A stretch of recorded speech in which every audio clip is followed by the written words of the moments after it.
fed spiritually, getting poured into. We don't want, a lot of them just did Mexico. That was their time to give and serve the Lord. But there's a lot of students in our group and that are coming that are like, hey, I'm here, I would love to help. I don't want ever a student to be turned away from helping unless they're missing like the nightly program or a group event. Does that make sense? And we'll do an award that honors a student that really had the best attitude and heart during the trip. They may not serve at all, but if they're going around just like hugging people, loving people, and making everyone feel welcomed and cared for, that's somebody in my opinion that's doing a really good job, even if they're not in the kitchen helping. We also want to make sure that you guys have a little bit of fun. I'm going to be honest with you. I want you guys to have fun. This is my kind of policy on the chiefs, the heads of the department. I want them to be the hardest working, to be everywhere that they can possibly be, and at the same time having as much fun as possible.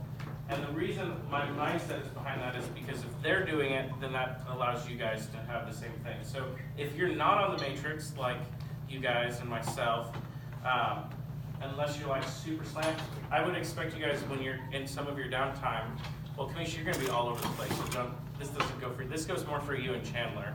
Oh, Chandler's our producer. There you go. That was another. Chandler Lane is our producer. But someone like Chandler, someone like Nathaniel, to be on dock duty in the morning, even though they're not on the matrix, just to be able to say, hey, I see the scene there.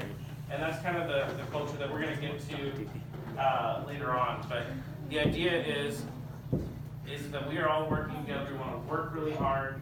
And then we also, when you're off, hang out with students, have fun, get in the water. Don't feel like you have to, like, oh, I can't even get on a boat or anything. We want kids to get on the boats. We want them, if their friends are trying to be flaggers, let them be flaggers. But if there's an open spot on a boat and you don't have a shift, go on a boat. But make sure you know every kid's name on that boat. Don't just go on a boat for yourself. But get to know them, hang out with them, jump in the water when you're out on the lake with the boat driver. Check the prop. Just for those of you who don't know what checking the prop means, it means to relieve oneself in the lake. No, you're checking the... Yes. Oh, we're checking the prop. No, we're checking the prop. Just making sure the boat is running smoothly. All right. That's just our reservoir water. It's okay. Yeah, you're drinking on it, yeah. Okay. Something that Megan Parker over here, she's our photographer. Something she does really, really well is within like by the first day or second day, you know everybody's name. That was when I've been on the bus. Okay. I gave all my secrets to Jillian. She knows. Okay. So know everybody's name. Nothing makes a person feel more welcome when you remember their name. And so that's a big one that we have at Fryathon. So like I said, if you're getting on a boat, get to know everybody's name. I would hope that every single staff person knows every single person's name.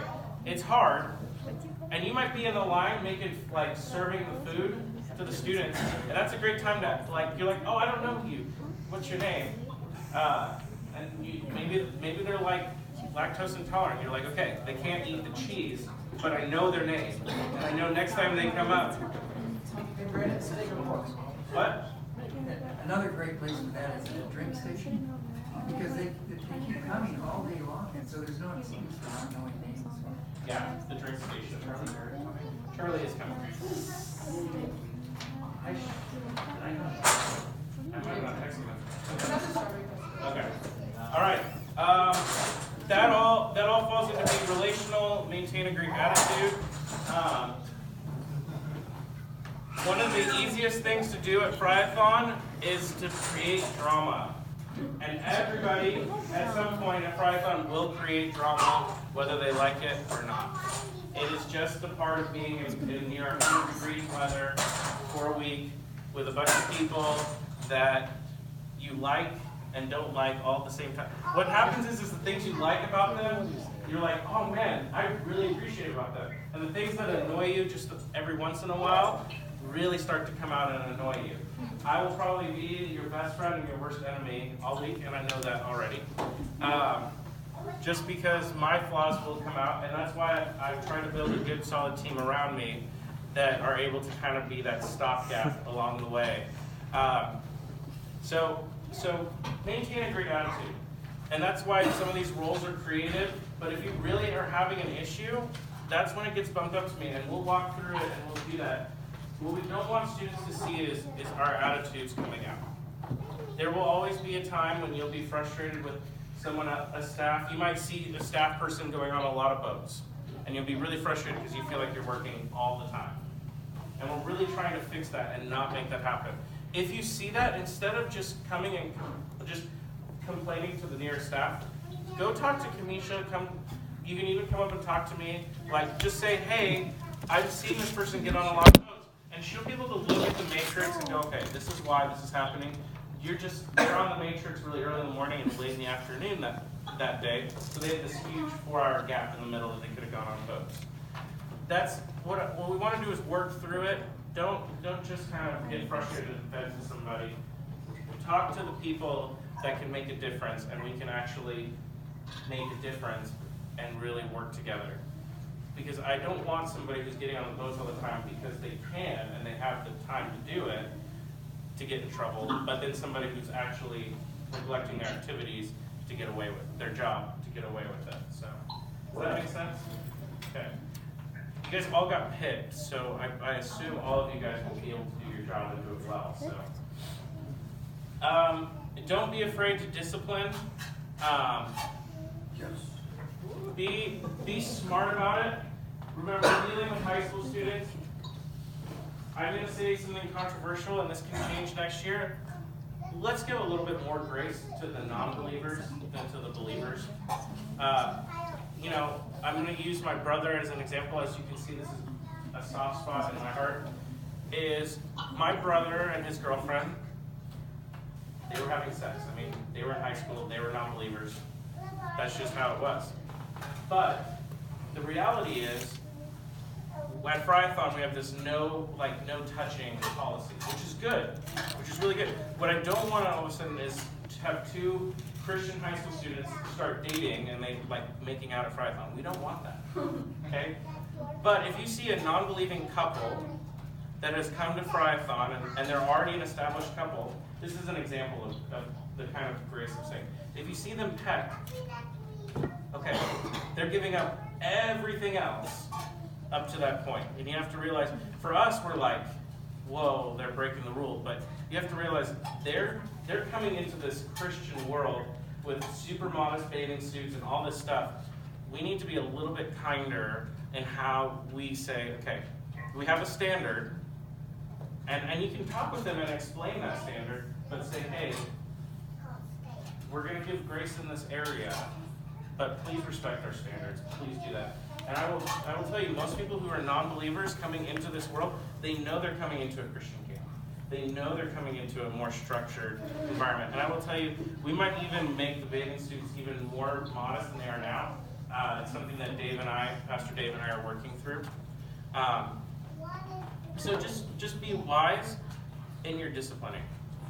But if it's like a Christian kid that has grown up in this youth group and they're just trying to push the boundaries because they think they can, I would much rather have harder discipline on them than somebody who's very respectful, but they're not Christians. This is a whole different ballgame for them. So does that make sense? Does anyone want to disagree with me? I'm okay with a disagreement. I'm up for discussion. It sounds like it makes good sense, but it also sounds like you have to be careful about each individual case. Yes. Every case is going to be different. Yeah, every case is going to be different, but there are the general guidelines, like anything beyond a pet is not okay. Like there's just that kind of okay. And that's what I want you to, yes. How would you start that conversation? How would Without being too intrusive? Okay. You know what, Caitlin, will you actually feel this? You're pretty good. She's a counselor by trade, so she's probably really good at this. But that's just Did you not guys- I was gonna ask before that, do you have a discipline policy? What does it look like? Because discipline feels like a really strong word to me.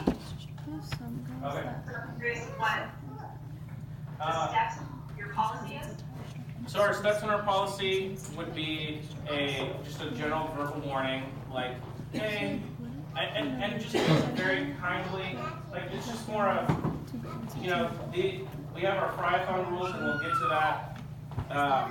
you basically say, hey, these are the rules. You guys actually sign all students have to sign like a contract saying they're not going to break the rules. So you say, hey, I just want to let you know, you guys sign that. Like, we just kind of have some kind of expectation around here. But we're really glad you're here. Just really keep it as affirmative as possible, but still setting the line. Okay. If it becomes a continual problem that the student is not listening to you, that gets bumped up to me, and what we will do is our main staff, like the chief staff, will probably discuss exactly what kind of policy we need to set in place for that student. So this is, if a couple times we'll have a very gross gross disobedience to the rule. We've caught students, guy and girl, in the showers before, and so that one's a little bit different, and that's got to be approached a lot differently than two non-Christians having a peck or somebody who's struggling with their bathing suit, or somebody who's kind of causing a little bit of drama. Those are going to be dealt with more on your guys' level, and then the things that are like sneaking off and make a fist fight or being verbally abusive to other people, then you have to deal with it on a bigger level. And that's where it comes in. So start at the verbal warning, be affirmative, but still set the standard, and then do that once or twice. Probably do it twice, and if it's still not working, then what we'll do is we'll figure out a plan for this person, and we may have to set consequences like their last boat sign up, so they have to help in the kitchen. And sometimes probably one of my favorite things to do is put students who are really breaking rules in the kitchen to help, because they end up like actually having a good time in the kitchen, and they kind of go, okay, I won't do that again. I learned my lesson, but I still had a good time. And what we really need to do is we're in charge of about 80 high school students for a week. The best thing that we can do is not only how we respond in the loving times, but in the times that we have to be honest and truthful and disciplinary. So, and that's where honestly a lot of prayer and just heart comes in. Okay, does that make sense? Did I answer your question? Can I feel that question though? Yeah. I think the other thing that is really powerful here too is to replicate them. So if you catch kids breaking rules, like the example you said, how do you start that conversation? Start with just be honest, like you want to make out with your but we have standards, we have to follow them. Or you really want to make out, you want to follow them. Because what that does is it lets the kids see that you see them and you're validating where they're at, as opposed to just setting the role and looking like the bad guy. You're connected to them, you hear them, you don't on, but also that it's still your goal to set the example, hold the standard. Did you guys hear what she was saying? Okay, so basically what she said is, like if a student is, like they really want to make out, like, and they're trying to go that direction, is to first affirm the fact that they want to do that. Say, I understand that this is what you want to do. And what she's trying to say is as they're trying to break these rules, let them know that you see them and understand where they're coming from. So don't just slam them with a rule. Say, I see you, I understand you, but we have this standard, and this is the standard we're at. So it not only sets the standard, but it also validates the person. Does that make sense? That's what she's saying. ACT. Yes. I love ACT. Okay. So what is Fryathon like Woodstock? What? You feel like it's Fryathon Woodstock? The way you're talking about it, yeah. Just turn it into Woodstock or something. Okay. So, This is not what I did when I was in high school. I wasn't one of the cool kids. so all I'm just trying to get at here is I really want to make sure we are sensitive to our non-believers that are coming. At the same time, we are setting strong standards, and they have to sign off on it. And that's the thing is, I just don't want a kid to not come back because of the way they were talked to. If they don't come back because they just don't like the standards, that's on them and not on us. We've set the standards, but if we are able to engage it in a loving and careful way, and they're like, and we do that well, I don't think we'll lose students because of it. I've seen more often than not, especially younger leaders who are like, they kind of got that like, I'm a leader now, I can boss people around, barking at students who are breaking rules, and that just breaks my heart. So that's where I'm coming from. Is that okay with you, Nathaniel? Mr. Woodstock over here? Yes, sir. Well, I know, Jillian, like, when I was in high school as a leader, like, it was, or when I was in college, it was really hard. I didn't really want to address those issues, and often I would go to an older leader, like, or like even Melissa Smith, you know, or whoever's like, seems to be in charge, and be like, I'm having this issue, how do we, because it was hard to discipline your peers, sort of. And so, if, you know, at any time you need an older leader to come help you, like, bring us. Yeah. I hate to say that I'm an older leader now, but bring us, and we will, and you know, someone like her who's dealt with a lot of issues like that. I mean, that's like what you do. Like there was a point where I stopped doing babysit stuff. I was like, I'm gonna defer every time to somebody else, so that we have one standard as opposed to like 20 different women standards. Yeah. Hey Drew, within this very well organized operation, do you have a specific set of individuals, male and female, that are kind of those counselor people that do have the background that would be even better suited to address a specific issue that was brought to them by one of us? And you know what? Well, Caitlin's going to be really good at that. I'm okay at it. I'm always growing in that area. Pam Lane, yeah. And I'm happy to jump anytime. Yeah, for sure. Stan would probably be a good one. Yeah. yeah, Stan's pretty good. So Stands with no I'm beard. going to reflect on that, and then I will let you guys know. So we're going to move on to Fryathon rules. But the last one there was moral Christianity and C&E Phility. We've kind of been explaining that this whole time. These are the rules for students. And then we just have kind of our kind of the rules for the staff on the last page. So, rule number 1 for students: do not engage in any activity which endangers the safety of you or others. Basically, stay safe. We're obviously already breaking that rule by even just the fact of entering the water with tubes and stuff like that. Sharks, lots of sharks. But basically, this means use common sense before doing anything with any element of risk. Number 2, rule 1 that implies that the use of cigarettes, drugs, alcohol, weapons, fireworks is prohibited. Number 3, do not engage in unlawful behavior. We still are in the United States. We still have laws, even if it doesn't feel like we're in the United States anymore. That's the interesting thing about going to Fryathon. The whole world around us is serious, but we still actually have to sort of be under the laws. CDs, MP3 players, DVD players, iPods, radios, magazines, sexually oriented materials prohibited on the strip. We're going to keep cell phones to a minimum. I'm really playing with the idea of not allowing students to have their cell phones except in the morning and the afternoon, like for just about 10 minutes at a time. If we're doing this in the middle school, it might be just a policy that we wait on until the middle schoolers graduate into high school, like all the way through. And the reason why we're doing this, why we do it, is in Mexico, especially this year. Mexico, think about it for a second.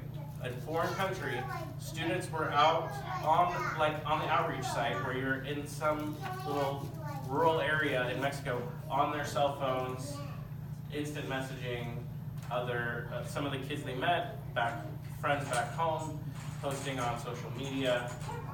And that's in Mexico. So if we can't police it in Mexico, we're gonna have a hard time in the United States at the lake.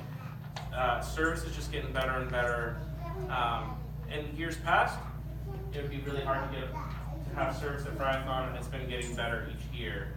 And so, As I say, in the past it was easy to say no cell phones, but now it's harder when that's their camera.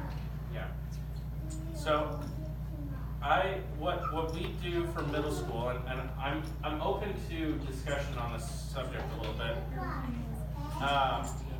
What we do for middle school is kind of have the mentality of keep your phone away. We did this for our middle school camp. It was you had 10 minutes in the morning, and your small group leader gave it to you, and then took it back. And then at night you have 10 minutes with it, and then they took it back. So they could do whatever they wanted for those 10 minutes, but that was all they had. And then we made sure to have photographers around taking lots of photos so that they could get the photos they want. And then on Friday, I would say Friday morning would have been something like they could have their phones out. But anyway, go ahead. I was gonna say, like, when I was at Gap and I was in the place I was at, we had no service because we were in the middle of nowhere, but we still weren't allowed to have our phones because it was just a distraction. There's here and there, and then go ahead, Will. I was going to say, if you're, the idea of taking the phones from the students, particularly each day, is not a good one because cell phones are pretty expensive investments and there's a lot of risk of liability.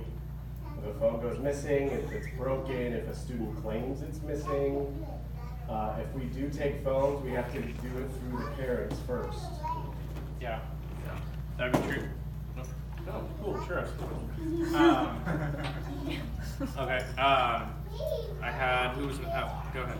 I was just thinking, since in Mexico we said the rule was like limited phone use and how hard that was to control and how much they just disobeyed it without hesitation.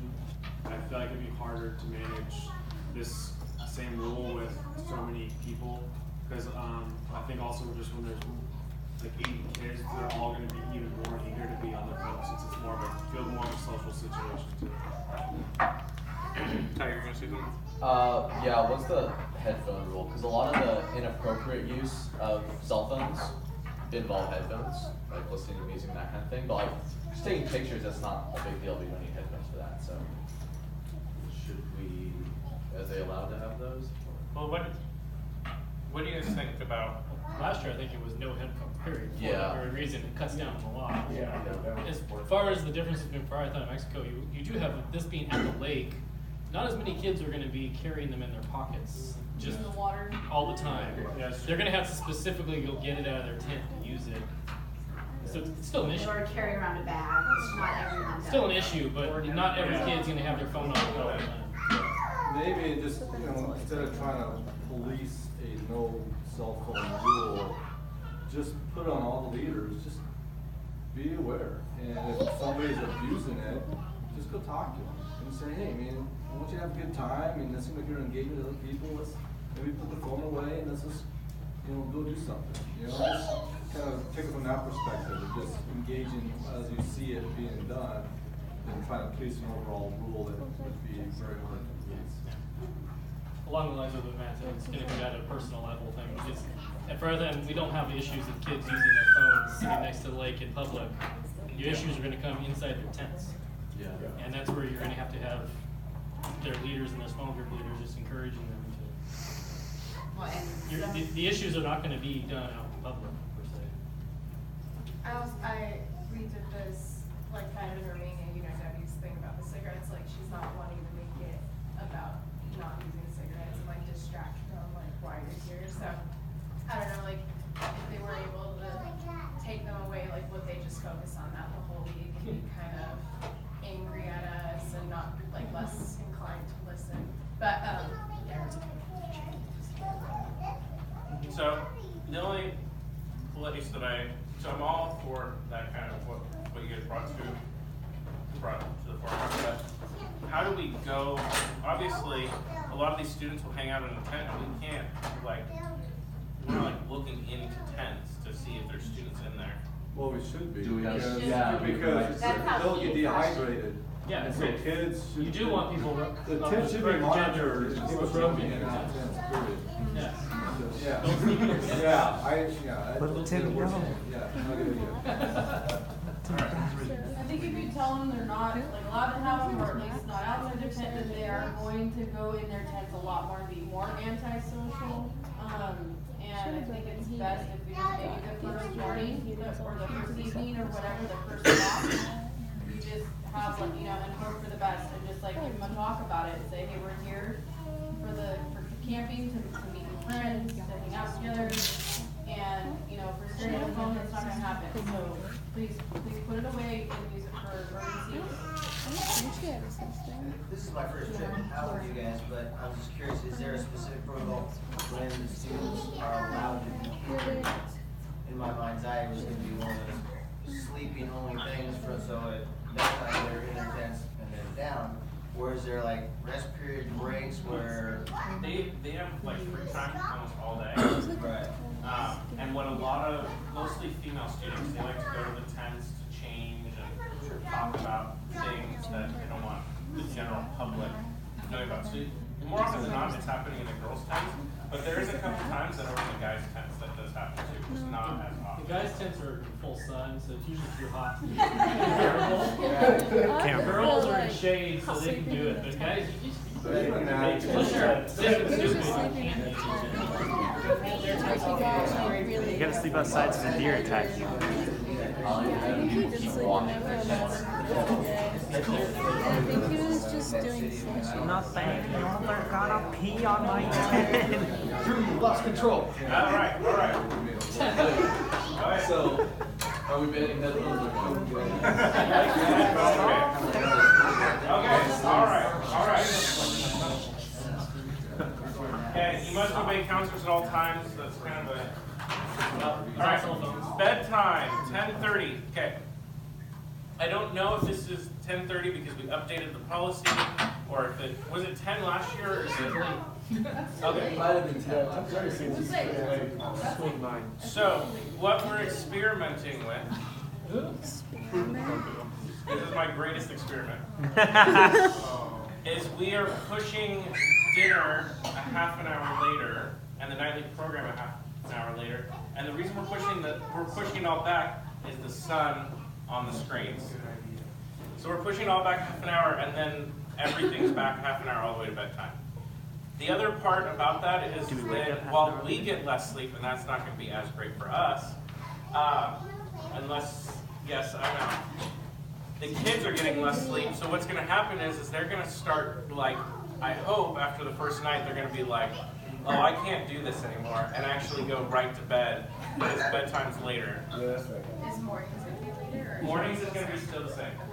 Yeah, but half the camp is usually up at 6:30 in the morning, so. Yeah. I sleep until the last So think minute. about it. Maybe they'll actually sleep in a little bit in the morning. That's the hope. So, okay.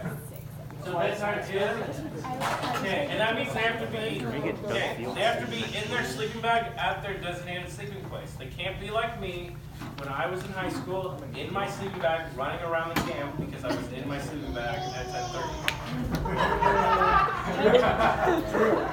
Didn't we toss you into the water once in your sleeping bag? Nah, I don't think it was me, but I I thought it was. there's a lot of stories. This will be my 9th Fryathon, so there's a lot of stories. This is weird. This is only my 9th. Wow. You should be in charge. No. All right. You are not allowed in the opposite gender sleeping area. Okay. This is actually one of the easiest violated rules by students and even some staff.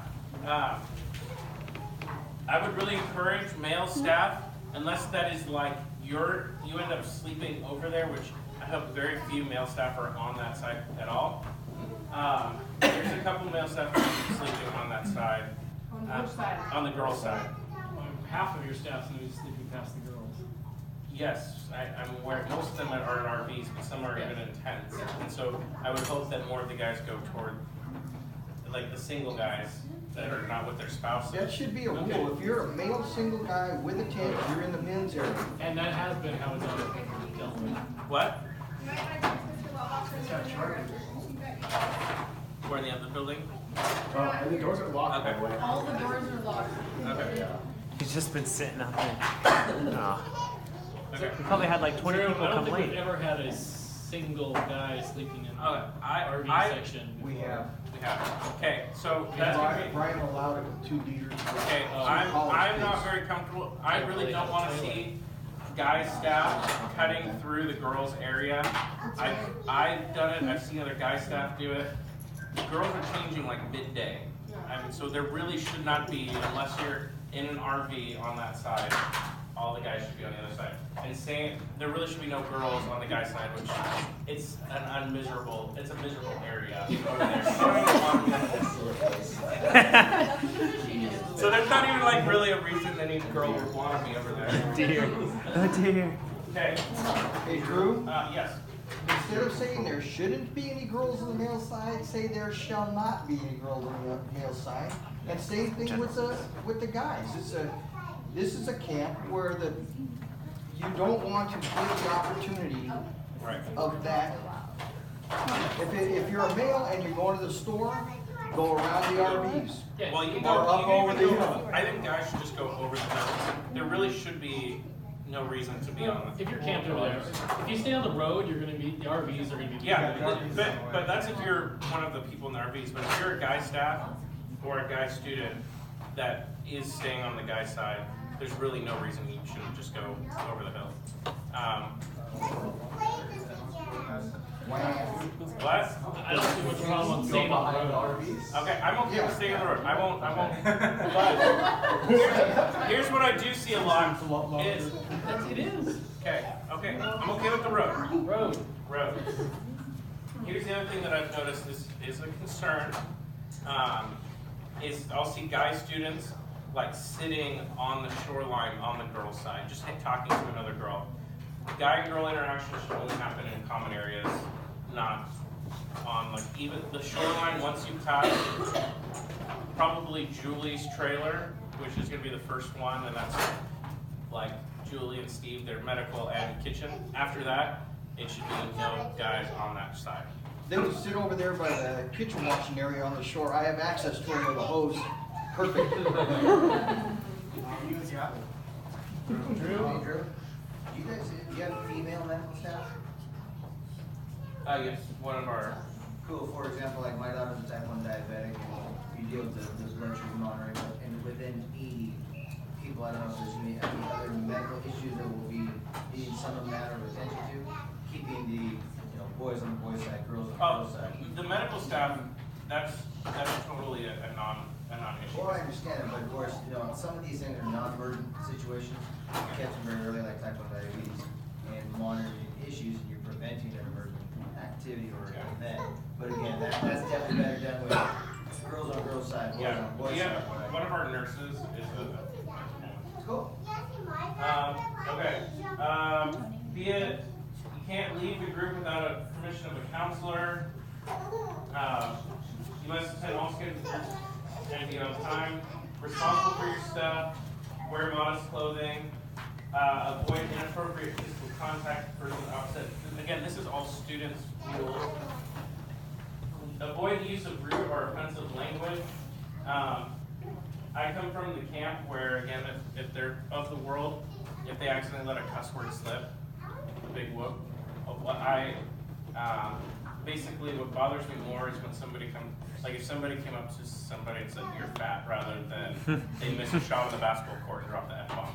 Like that's, in my mind, that's more offensive. Like, I mean, if they're like legitimately like trying to belittle somebody instead of they missed a shot and they're used to dropping an F-bomb every time they miss a shot on the court. Let's see. And last, we reserve the right to search your stuff. So you'll see the bathing suit rules here, kind of what you look at. Caitlin, I will send this to you via email. I think you already have it, but It's different than the packet. okay, I'll send it to you so you have it. Basically, you can read it from there. And then last but not least, and then we're all done. what you're signing for your contract is, I will follow through with all obligations requested of me unless I'm unable to accomplish the task. I will not engage in drama or arguments with or around students. If you have an issue with a student or staff, bring it to me. I will observe the male-female segregation rules unless it's an issue of safety or health. I will not bring drugs, alcohol, cigarettes, or inappropriate materials. I will not be alone with a student of the opposite gender unless they are my own child or grandchild. Your dad, Jim, clarified it. Don't worry, Dad. Yeah. I will not engage in any criminal behavior or unlawful behavior. Be punctual for all scheduled meetings, including meals and your time. Responsible for your own things, and you agree to take a background check. So, does anyone have any questions before we conclude?